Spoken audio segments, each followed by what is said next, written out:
Productivity is one of the most desired traits of our world today. To a lot of people, it's the key to unlocking their goals and dreams, and as such, it's central to their level of self-worth. But while it can be very powerful and the source of a lot of positivity, when it slips into toxic productivity, it can turn everything on its head, and now what used to be the key to unlocking your dreams becomes the shackles that keeps you bound to a life and lifestyle that no longer, or perhaps never, served you. So the question becomes, how do we maintain productivity levels without falling into the trap of toxic productivity? I believe the answer lies in soft productivity. So then, what is soft productivity and what differentiates it from hard productivity? Speaking for myself, I believe that the practice and concept of soft productivity is a lot deeper than we first might think. This is because I think in order to achieve it, you first have to know that all that you do in this world, the gifts and messages you share, your particular perspective, views, and thoughts, all that make you unique and you aren't, plot twist, actually yours. Or at least they're not originated by you. Instead, I think that they're the universe's and you're just a channel. If you think about it, everything in this universe must have at some point been created by the universe. And that includes all art, music, inventions, ideas, thoughts, speech, and you. This is why I believe that our only responsibility is to open ourselves up to this flow of creative energy and to carry out the actions that it inspires us to take instead of limiting ourselves and allowing fear, doubt, and worry to get in our way. Once you have this realization and fully accept it, you realize that the point isn't to get recognized for your gifts or earn a bunch of money for your creations and contributions or praise for your thoughts and ideas, because you realize that they aren't your gifts, creations, and ideas to begin with. Again, they're the universe's, and you're just the channel it chose to express them through. Once you have this realization and fully accept it, then you no longer are motivated by fear, vanity, greed, or any other ego-based attitude and emotion. Instead, you're motivated by a desire to fulfill your true life's purpose, which I believe is to express whatever it is that is meant to be expressed through you, and which can only be expressed through you because of your unique style and voice, your creative filter, if you will. And you do it because you know that whatever it is that needs to be expressed through you will serve those who it reaches. Rather than hustling and grinding, you begin to play, explore, and create. Out of the sheer joy of it, because it feels good, not to achieve some extrinsic goal or measure. This removes all the friction from the processes of doing and creating, because it automatically means that you begin to enjoy the process itself. Just think about it.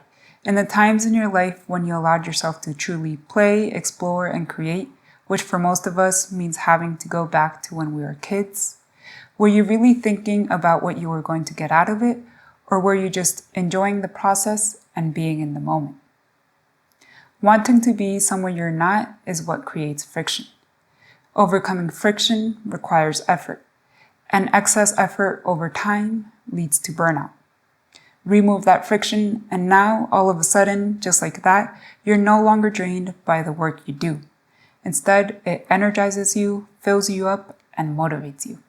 And that, my friends, is soft productivity. It's getting things done and enjoying the process of doing so. And the funny thing is that if you truly immerse yourself in and learn to enjoy the process, then those other things, the money, the recognition, the praise, the whatever, will come. They have to, because immersing yourself in the moment means being fully present, and being fully present means being in the vibration of love and abundance. Don't believe me? I'll prove it to you. If you're in the moment, then that means that you love what you're doing. If you love what you're doing, then in that moment, you love your life. And if you love your life, then you don't think that anything is missing in it. You're not thinking that life would be great if. You're just accepting the moment as it is and living fully. And that is the definition of true abundance. True abundance isn't a measure of how much money and wealth you have. It's more about how you feel about what you have. If you feel like you have plenty, like your life is bountiful, then that attracts more in.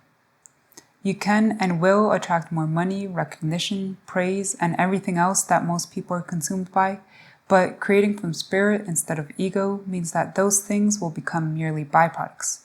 For the reason I just said, but also because, like when you surrender, those things will now come to you instead of you having to be in the energy of the chase, of desperation, and of effort. The inspiration, the light bulb moment, the next right move will just click and feel right. There's no need to force things or expend a lot of time, energy, and effort on figuring out your next idea or researching just the right way to execute it, because now your intuition is your guide. And the best part is that it'll all feel authentic to you. It'll feel easy because now you're doing what only you can do, instead of trying to copy everything that's already been done and which could never be as cleanly and effortlessly executed by you because it was never meant to be executed by you. So let yourself be guided by your interests and curiosity. That's your intuition, your inner knowing, your higher wisdom, your whatever you want to call it, trying to guide you. Let things be easy. Don't believe the hype that hustling and grinding are the only ways to get things done in this world. This is easier said than done though, so if you aren't careful, intentional, and aware, then you can soon find yourself slipping back into toxic productivity, which is likely the program that you've been fed for the entirety of your life here on Earth. If you're interested in finding out how to stay in the energy of soft productivity, then make sure to tune back into my next video where I share how to do just that. Also, if you liked this video, then hit that like button, and if you really liked it, then subscribe so you can catch all my videos as soon as I drop them. Before you leave though, make sure to leave a comment down below letting me know what your thoughts on soft versus hard productivity are. One of the reasons I wanted to do YouTube was to create and hold a space where we could talk about things like this, so I really look forward to reading what you guys have to say. But as for right now, thank you guys so much for watching, and I'll see you next time.